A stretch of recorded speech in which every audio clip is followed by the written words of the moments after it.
En 1686, commence en Uzège, et un peu partout où les protestants étaient nombreux, un vaste mouvement de reconstruction, d'agrandissement et de réhabilitation des églises.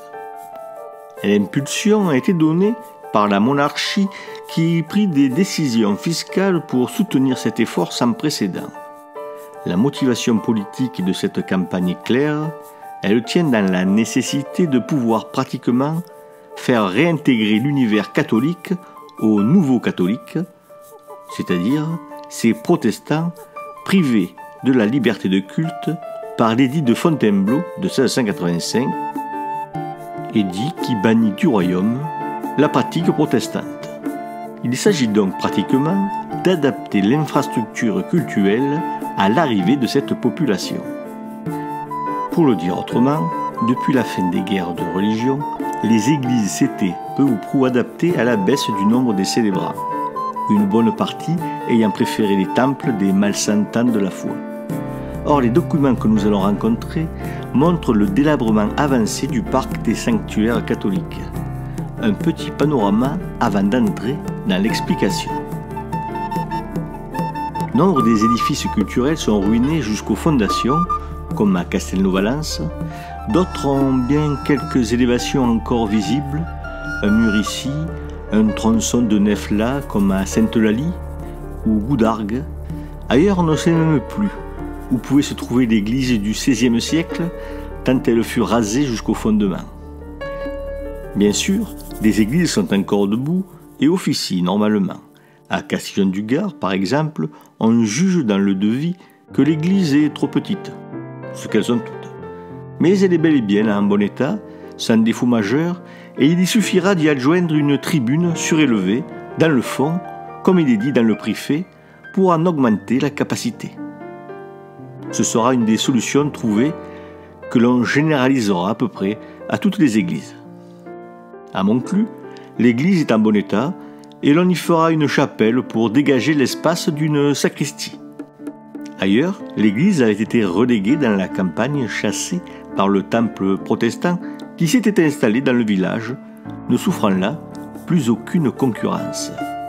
On comprend ainsi que les catholiques en minorité s'étaient pendant des décennies regroupés en congrégations dans ce que nous appelons aujourd'hui les chapelles rurales, à l'écart, partant en procession du village sous les colibés de la jeunesse protestante.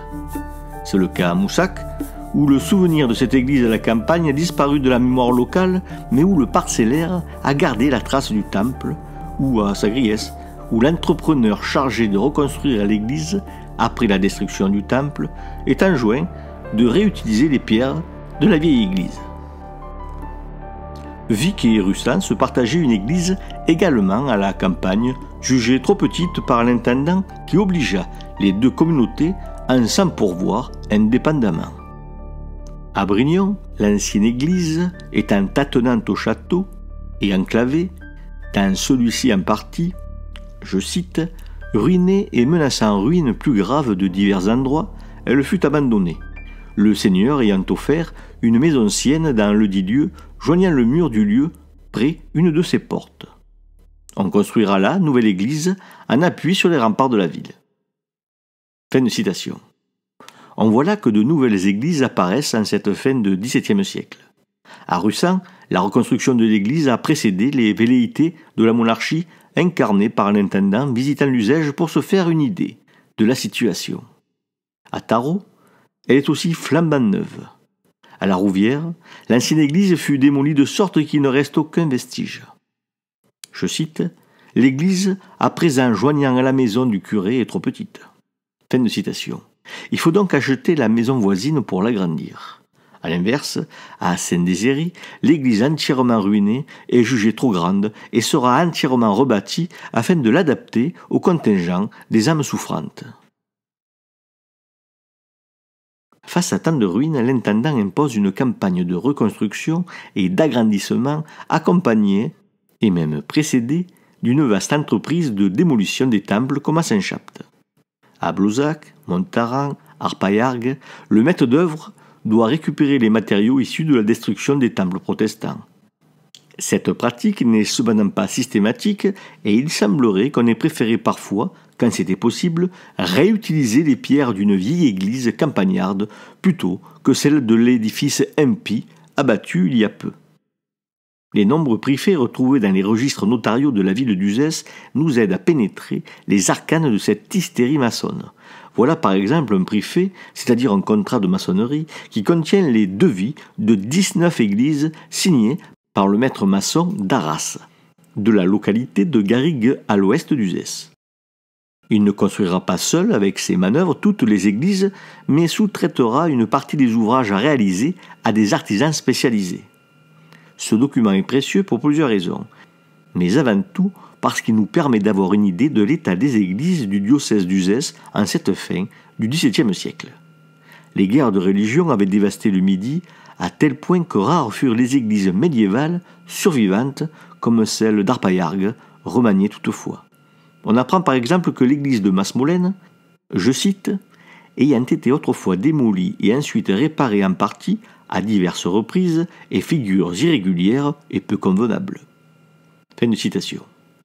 On comprend que depuis les guerres de religion, la petite communauté de Masmolène a, comme elle a pu, remis en service son église et que le résultat n'a pas plu à l'intendant de Baville lors de sa tournée d'inspection. On l'avait bricolé avec les moyens du bord. Il faut dire que les campagnes connaissent une crise de production sévère en cette fin de siècle et que l'argent manque. À Saint-Siffré, à l'est d'Uzès, la nef démolie, pendant le conflit religieux, n'a été reconstruite qu'à moitié. Le devis impose de la réédifier, comme jadis. On comprend ici que la reconstruction de la nef avait été adaptée à la démographie catholique, les protestants allant au temple. L'église médiévale étant surdimensionnée, on l'avait raccourcie. Pragmatisme des gens qui comptent leurs sous.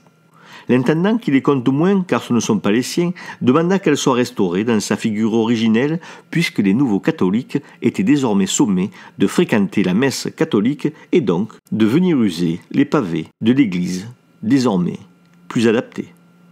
À Vers, seigneurie de l'évêque d'Uzès, ou plutôt du prévôt, l'église menace ruine car il manque environ 1000 tuiles sur le toit, ce qui fragilise la voûte. Ici, on comprend que les communautés, même majoritairement catholiques, n'assument pas l'obligation qui leur est faite d'entretenir l'église. Les sous-manques. À Font-sur-Luçan, on fait démolir le jubé qui coupe encore la nef en deux espaces, celui des prêtres et celui des fidèles. La contre-réforme est en route. La messe devient un spectacle, un son et lumière pour tous. Les contrats de préfet encadrent les restaurations et les constructions ex nihilo en donnant des indications précises dont l'objectif relève à la fois de la volonté de maîtriser les coûts, mais aussi de donner une homogénéité à l'ensemble ecclésial diocésain et donner partout les instruments du culte, comme le traduit la généralisation des sacristies et leur imposition jusque dans les églises en très bon état. Les clochers sont bâtis sur des murs prolongeants, le mur d'entrée, avec une seule ou deux ouïes. Prescription que l'on ne semble pas avoir toujours bien suivie, semble-t-il. Les églises sont plutôt basses, les voûtes en toune ou demi-rond, soit en plein cintre, c'est-à-dire en berceau. Un presbytère est souvent accolé à l'église quand le village n'en est pas déjà pourvu. Il s'agit par là de s'assurer que toutes les conditions sont réunies pour la régularité des offices, dans l'espoir de ramener les anciens protestants, c'est-à-dire les nouveaux catholiques, dans le giron de l'église romaine. Les murs de l'église seront à l'intérieur blanchis à la chaux, alors que ceux de l'extérieur seront en pierre apparente, bien jointés. On voit là poindre un souci esthétique dont il se pourrait bien qu'il tienne à la volonté de voir l'église tranchée dans le paysage urbain villageois où les maisons sont chaulées intégralement, prenant donc toutes les teintes entre le blanc immaculé et le gris sale délavé. Les portes de l'église sont standardisées avec 10 pans de hauteur et 5 de large, tout en bois de noyer. Les façades ont souvent été refaites lorsque les églises n'avaient pas été trop endommagées afin de donner plus de grandeur, plus d'apparat au sanctuaire. Ce fut le cas à Saint-Laurent-des-Arbres où se trouve une superbe église fortifiée ou à Belvezé, au mas de la vieille église où il reste encore quelques beaux morceaux de l'église romane originelle.